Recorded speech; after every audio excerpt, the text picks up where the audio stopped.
Assalamualaikum warahmatullahi wabarakatuh. Selamat siang pemirsa Inmas TV dimanapun Anda berada. Jumpa lagi bersama saya Miftahul Jannah dalam acara bincang kita. Kali ini kita akan berbincang mengenai Kementerian Agama telah menerbitkan SE nomor 15 tahun 2022 tentang perayaan Natal. Kemudian bagaimana peran dari tokoh agama, tokoh masyarakat dalam menjaga harmonisasi kerukunan umat beragama, khususnya di Provinsi Sumatera Selatan. Kali ini di studio Inmas TV, kita sudah ada tamu yang kita sapa terlebih dahulu. Ada Ustadz Abdurrahman Taib. Selamat datang, apa kabar ini? Alhamdulillah, sehat. Alhamdulillah. Kemudian ada juga tamu kita juga, yaitu Bapak Dr. K.A. Bukhori M.Pum selaku Ketua DMI Provinsi Sumatera Selatan. Apa kabar ini Pak Dr.? Alhamdulillah. Alhamdulillah, terima kasih. Juga ada Pembimas Kristen Kanwil Kementerian Agama Provinsi Sumatera Selatan, Bapak Ade Bagus Ade Dinata Panjaitan. Apa kabar ini Bapak? Puji Tuhan, baik Pak. Oke, terima kasih Ya. Pak. Ini terima kasih atas kehadirannya di studio Inmas TV untuk bincang kita. Sebelum saya ke Pak Dr. Bukhori dengan Pak Pembimas, saya bisa ke Pak Ustadz Abdurrahman Taib.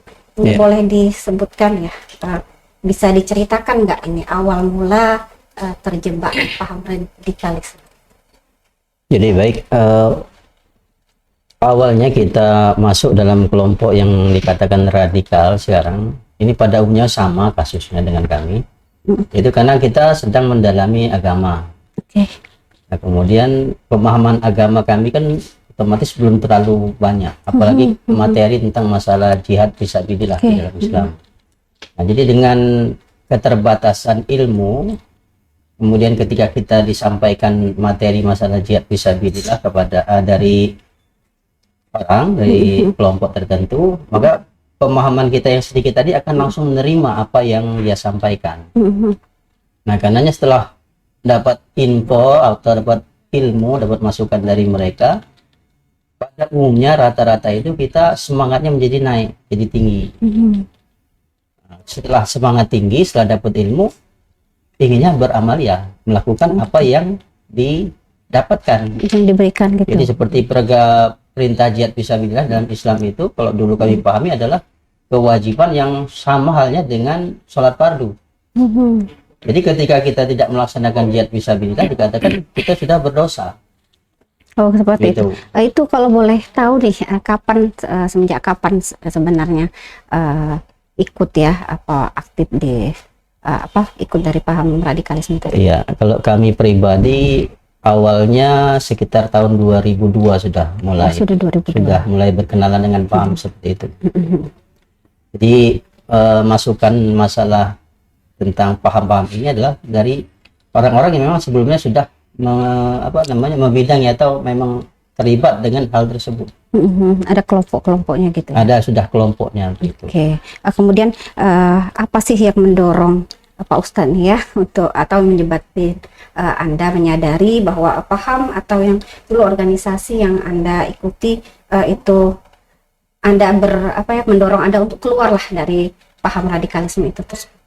Iya. Ada faktor-faktornya mungkin yang menyebabkan. Iya, jelas memang untuk penyebab kita kembali kepada pemahaman yang seharusnya itu tidak mudah, dan memang tidak seperti kita membalikan telapak tangan kasarnya. Jadi banyak hal, banyak faktor yang membuat kita bisa berubah, dan berubahnya pun tidak langsung Ada drastis. proses 180 berarti Pak derajat, Ustadz. tidak begitu. Jadi prosesnya lama.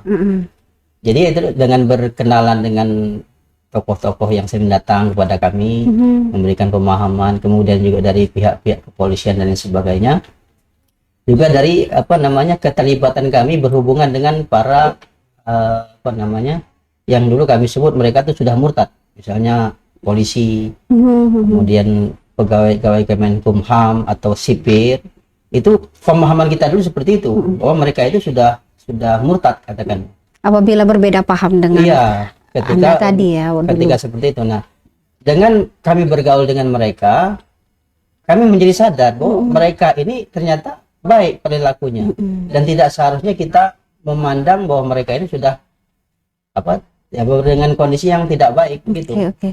Jadi dengan begitu perilaku yang tadinya kami agak keras kepada mereka, sedikit-sedikit melunak, sedikit demi sedikit melunak. Oke, itu dari faktor eksternal ya. Ada dari faktor internal Pak Ustadz sendiri misalnya Kalau atau internal, juga gitu. ya kalau internal, alhamdulillah yang jelas dari hidayah Allah. Kita bisa sadar bahwa kita disadarkan dengan keadaan yang seperti itu.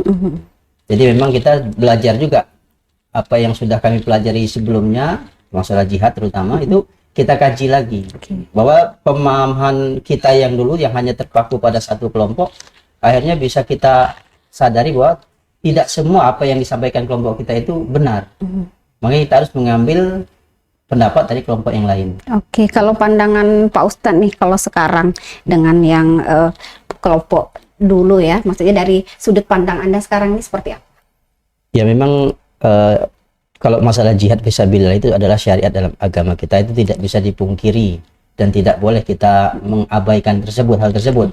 Nah, tetapi untuk melaksanakan jihad fisabilillah itu harus dengan pemahaman ilmu yang baik.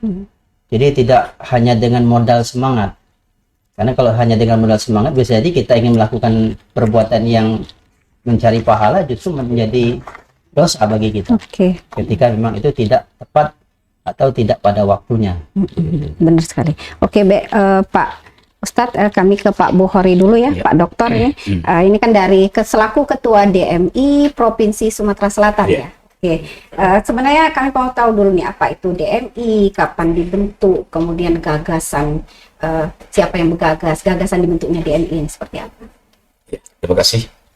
Assalamualaikum warahmatullahi wabarakatuh. Waalaikumsalam. Bicara DMI itu Dewan Masjid Indonesia.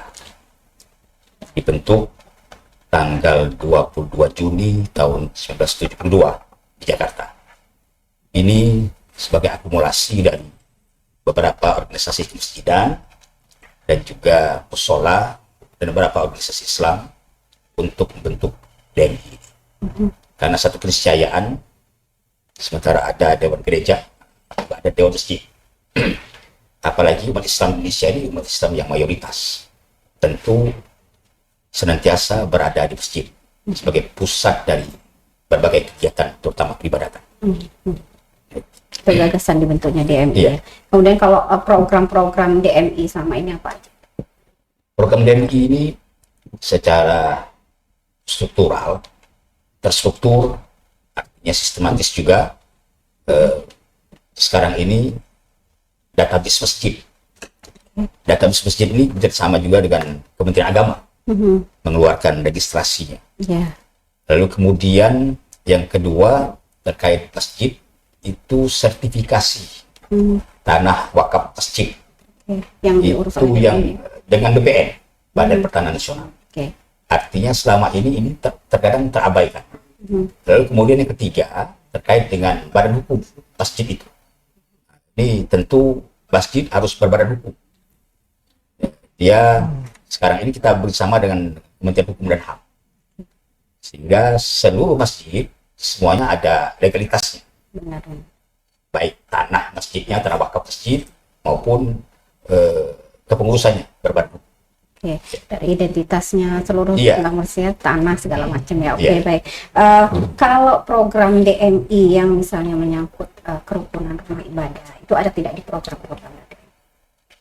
Bicara kerukunan ibadah, tentu DMI dan masjid selalu juga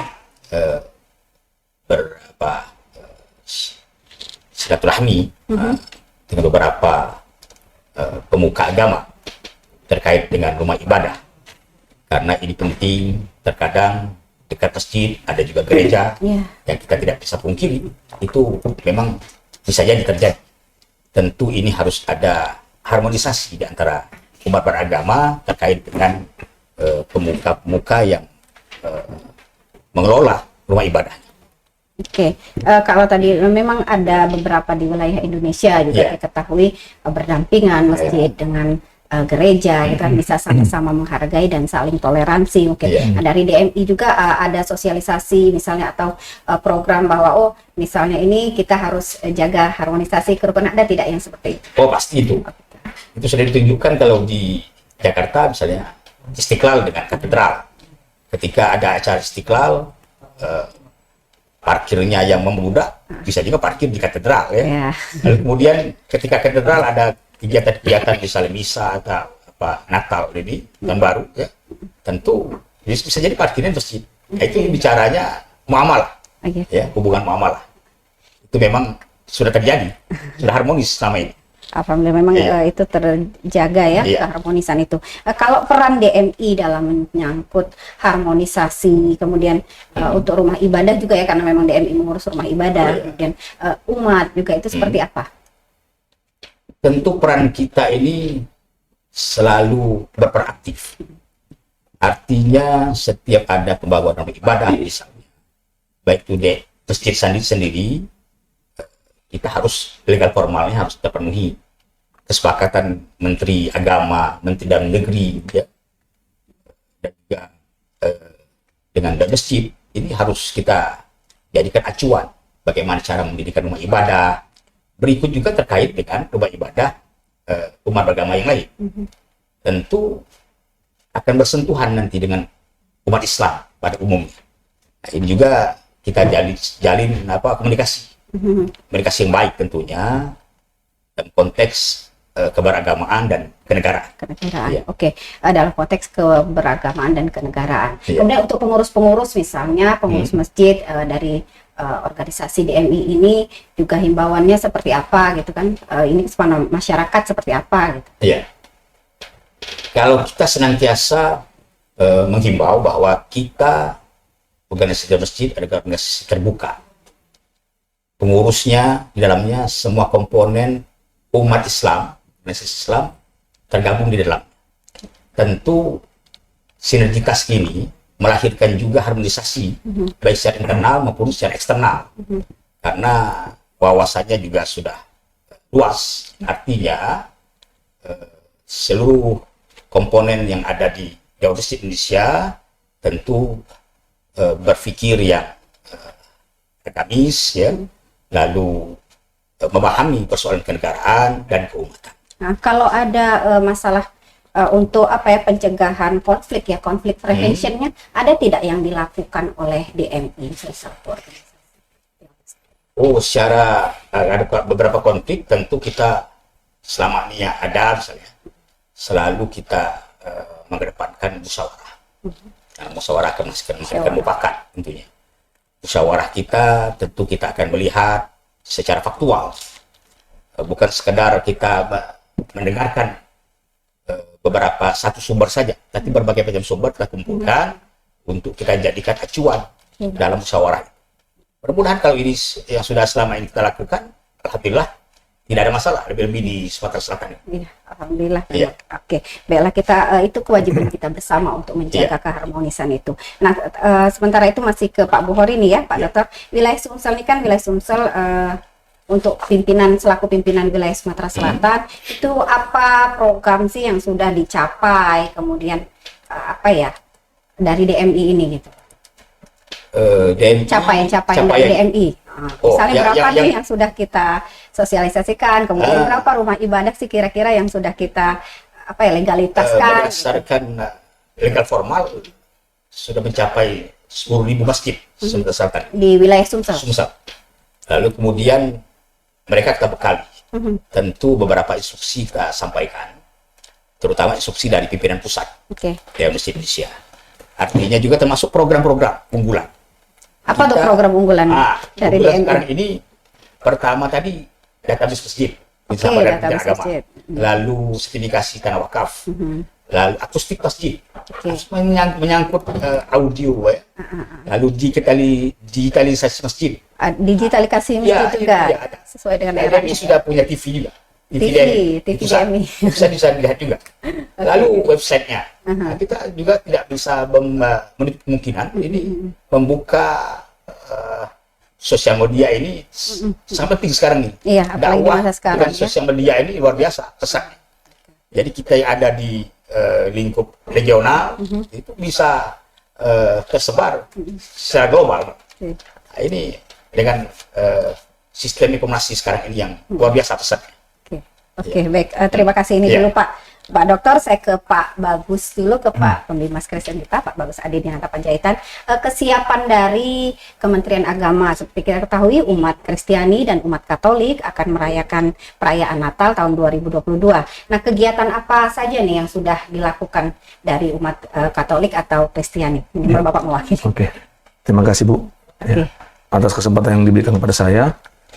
Jadi untuk kesiapan umat Kristiani dan umat Katolik dalam menyambut perayaan Natal, ya tanggal 24 kita itu malam Natal, 25 itu hari Natalnya, Oke. terus juga langsung nanti tanggal 31 itu malam tahun baru, dan tanggal 1 itu tahun baru. Jadi dalam pantauan kami, Bu, ya, bahwa setiap gereja-gereja baik itu yang Kristen maupun yang Katolik, mereka siap untuk melaksanakan ibadah, ya, ibadah malam Natal, ibadah Natal, malam tahun baru dan tahun baru. Terlebih kan kita kan punya surat edaran dari Menteri Agama nomor 15 tahun 2022 tentang anjuran-anjuran untuk perayaan Natal tahun 2022 ini. Masih ada pembatasan-pembatasan kan Pak? Pembatasan. Lalu juga kalau di Kristen itu, Bu, beberapa gereja memang sudah melaksanakan. Oh, sudah ada proses ibadah rangkaian sudah. pelaksanaan ibadah ya.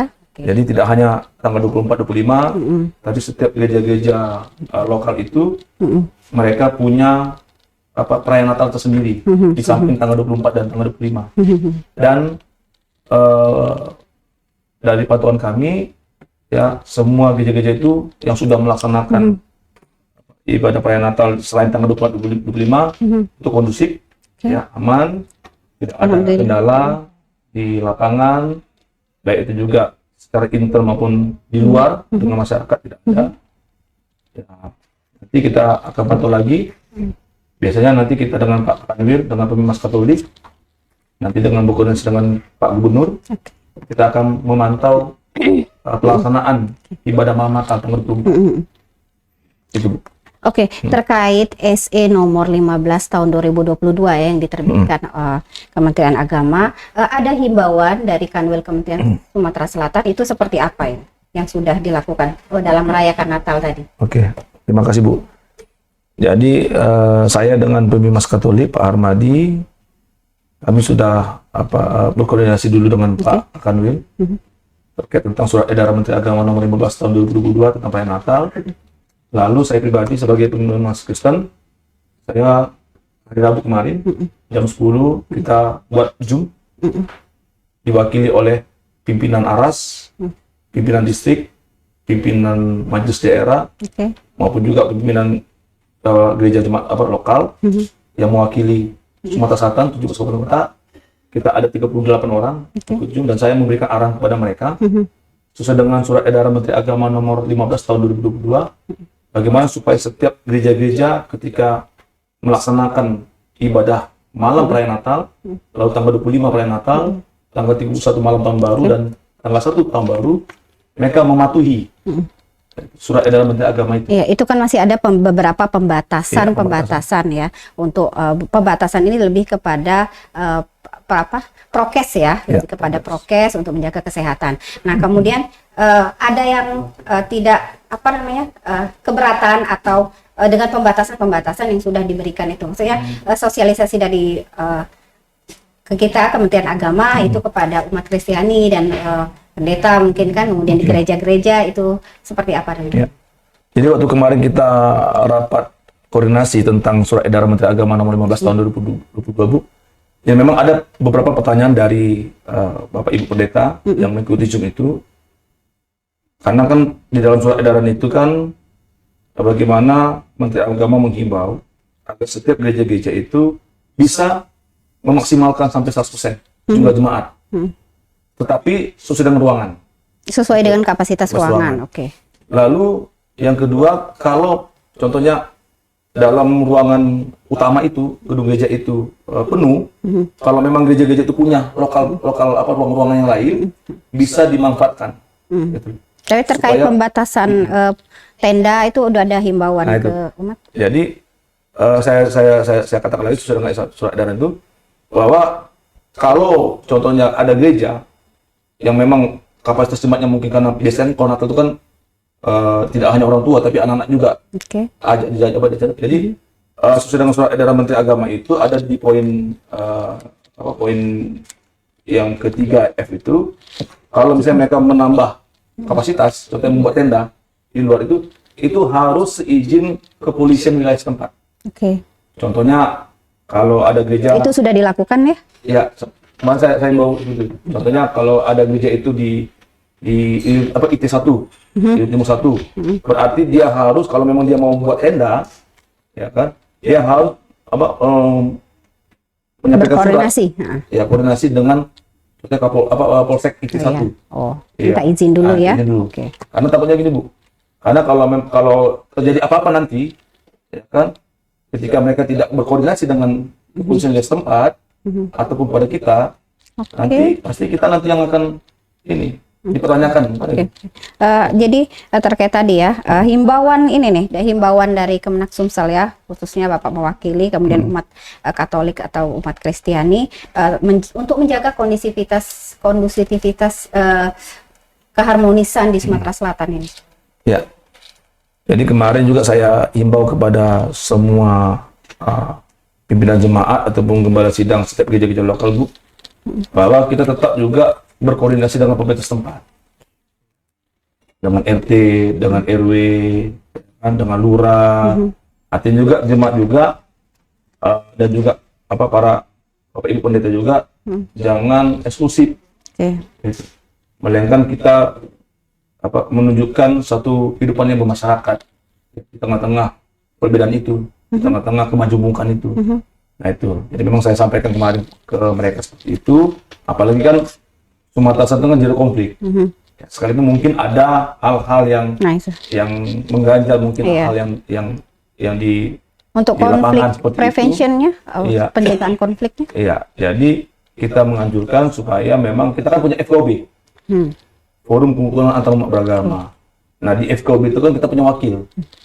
Umat Kristen ini kan kalau di tingkat provinsi ada wakilnya 2 orang, di FKOB Kota Palembang ya, ada 2 orang. Nah, jadi setiap gereja itu harus juga menjalin komunikasi yang baik, koordinasi yang baik dengan FKOB. Itu. Sehingga hal-hal yang tidak diinginkan itu diminimalisir atau sama sekali tidak ada. Gitu. Oke, terima kasih Pak Bagus. Saya kembali ke Pak Ustadz Abdurrahman Taib ya. Ini terkait pesan sih, ada nggak Pak yang ingin disampaikan kepada halayak sehingga sadar bahwa paham radikal ini bertentangan dengan syariat maupun hukum negara, kemudian tidak terjerumus ajakan lah kepada masyarakat, itu seperti apa? Bisa disampaikan. Jadi perlu kita sadari bahwa pemahaman bahwa Indonesia ini adalah negara kafir yang sebagian teman-teman dulu memahaminya seperti itu. Ini harus kita kembalikan bahwa Indonesia ini adalah negeri kaum muslimin. Jadi mayoritas penduduknya adalah umat Islam. Makanya kita sebagai orang Islam ya tetap harus menjaga keadaan tersebut. Keamanan negara Indonesia harus tetap kita dukung keamanannya. Jadi jangan kita melakukan tindakan-tindakan yang bisa membuat atau berpotensi untuk menimbulkan kericuhan dan ketakutan dalam masyarakat. Jadi saya himbau kepada hewan-hewan sekalian yang baik yang tergabung dalam kelompok maupun yang masih dalam perorangan untuk lebih bisa membuka diri untuk menerima pendapat-pendapat yang dari luar kelompoknya. Karena harus begitu, kalau tidak kita akan terjebak pada keadaan bahwa kita merasa paling benar sendiri, dan itu tidak baik.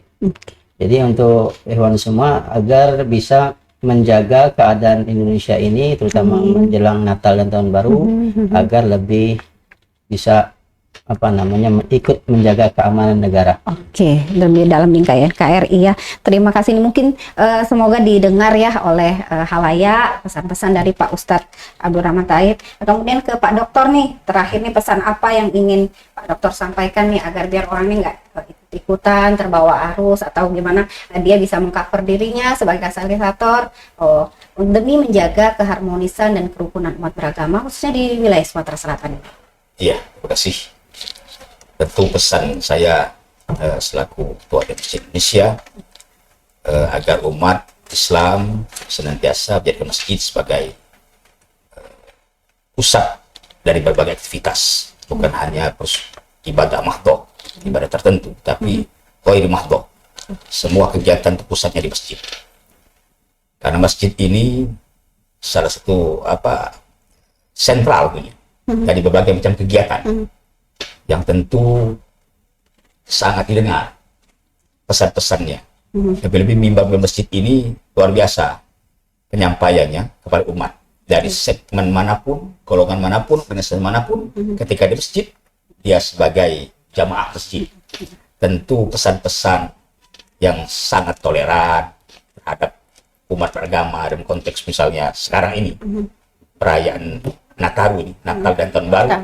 Tentu umat Islam sangat toleran, ya, artinya membuka peluang kesempatan waktu kepada umat Kristen dan juga Katolik dan Protestan untuk melaksanakan ibadahnya sesuai dengan petunjuk dari agama dan kepercayaan yang mereka anut. Ini tentu sangat sadar, dan Islam sangat toleran dalam hal ini. Artinya jangan kita mencampur adukan kaitan persoalan akidah, ibadah, dan soal muamalah. Artinya kalau sudah wilayah akidah, ya akidah. Kita tidak bisa ikut serta karena lakum dinukum waliyadin. Bagimu agama, bagiku agama. Dan persoalan muamalah lain cerita. Tadi misalnya terkait dengan pengamanan, misalnya ikut serta untuk memberikan kenyamanan, ini satu kewajiban. Kewajiban umat Islam, lebih-lebih umat Islam mayoritas, dan juga kewajiban kita bersama sebagai anak bangsa untuk menjaga NKRI ini agar lebih harmonis. Baik, kalau pandangan terakhir nih, mungkin pandangan Pak Dokter nih, secara agama, secara kita bernegara, gitu kan, misalnya ada yang perbedaan dengan terkait ucapan, mungkin masalah klise gitu kan, kemudian yang terkait perbedaan yang dengan agama lain gitu. Kalau secara bernegara, kemudian secara agama itu seperti apa, bisa dijelaskan juga? Tentu tadi saya lihat tadi bahwa kita harus ada kejelasan. Artinya normanya ini kaitan dengan akidah dan ibadah. Tentu kita tidak serta-merta untuk memberikan apresiasi yang seperti ucapan, ucapan selamat, karena kita wilayahnya wilayah yang berbeda. Ibadah. Tapi dalam konteks muamalah kita memberikan ruang dan waktu. Itulah luar biasa Islam untuk yang sangat toleran, ya, sangat toleran. Artinya memberikan ruang dan waktu, bahkan kita memberikan rasa nyaman. Umat Islam senantiasa memberikan rasa nyaman terhadap umat-umat di luar Islam untuk melaksanakan ajaran agamanya dengan baik. Oke, terima kasih itu wejangannya. Terakhir ini ke Pak Bagus nih, pesan apa kepada umat Kristiani ataupun umat Katolik ya dalam perayaan Natal tahun ini dalam konteks harmonisasi kerukunan umat beragama? Itu bisa disampaikan. Terima kasih Bu. Jadi pesan saya yang pertama, mari kita umat Kristiani dan umat Katolik melakukan ibadah perayaan Natal itu dengan sederhana, dengan bersahaja. Yang kedua, tetap mematuhi protokol kesehatan 5M sesuai dengan surat edaran Menteri Agama nomor 15 tahun 2022. Yang ketiga, seperti yang kemarin waktu saya rapat koordinasi, tetap koordinasi dengan pihak-pihak terkait, terutama pihak keamanan. Kalau ada hal-hal yang mencurigakan, karena kan gini Bu, terkadang kan banyak jemaat itu yang kita tidak kenal. Tidak kenal. Iya. Kadang jemaat dari mana datang. Gitu, Saya sampaikan kalau ada gerak-gerik yang mencurigakan, cepat berkoordinasi dengan pihak keamanan setempat. Langsung laporkan. Gitu. Nah, itu. Karena kita kan di GJ ini kan biasanya kan ada pengamanan baik dari pihak TNI Polri, baik juga dari lembaga-lembaga yang lainnya. Nah, yang terakhir kepada setiap hamba Tuhan, pendeta, guru Injil, majelis, penatua, saya juga menghimbau agar kita juga tetap berkoordinasi dan juga menyampaikan kepada jemaat supaya jangan sampai jemaat berpikir, wah kok kita dibatasi gitu. Ya kan, ini kan demi kebaikan kita bersama. Karena juga dalam surat edaran itu juga bagi orang tua yang berumur 60 tahun ke atas, ibu hamil dianjurkan Itu untuk secara lewat Zoom ya? ya, Daring. daring. Itu dianjurkan. Oke. Kadang-kadang kan kalau kita berhadapan dengan jemaat yang seperti itu kan mereka nanti tersinggung lah apa nah. Jadi bisa setiap pendeta itu bisa menyampaikan dengan bijak kepada jemaat atau nanti diatur bagaimana nanti mereka ibadahnya atau ada mereka nanti di ruang tersendiri atau apa nanti sehingga tidak ada satu orang pun jemaat yang nanti tidak beribadah, tidak merayakan baik itu dari ibadah malam perayaan Natal, tanggal 25 perayaan Natal, malam tahun baru maupun ibadah tahun barunya. Oke, baik. Terima kasih. Oke, terima kasih Pak Bagus. Semoga nanti perayaan Natal lancar dan tertib, kemudian tetap sesuai dengan aturan-aturan yang ditetapkan oleh pemerintah tentunya. Oke, terima kasih. Ini bincang kita dengan Pak Dokter, Pak Ustadz, bahkan dengan Pak Bagus Adedinata Panjaitan, karena upaya kita bersama ya, sudah kewajiban kita bersama untuk selalu menjaga harmonisasi, kerukunan umat beragama, toleransi, khususnya di wilayah Sumatera Selatan. Terima kasih ini sudah hadir ke studio Inmas TV, karena perbedaan itu ada justru untuk mengajarkan arti sebuah toleransi. Sesuai dengan tema HAB pada tahun ini, yaitu kerukunan umat untuk Indonesia hebat. Saya Miftahul Jannah bersama seluruh kru tim Inmas TV yang bertugas mohon pamit dan beserta narasumber yang sudah hadir ke sini. Terima kasih banyak atas kesediaannya berkunjung ke studio Inmas TV. Terima kasih. Jangan lupa saksikan program kami lainnya hanya di Inmas TV, Jembatan Informasi Kemenak Sumsel. Wassalamualaikum warahmatullahi wabarakatuh. Waalaikumsalam warahmatullahi wabarakatuh.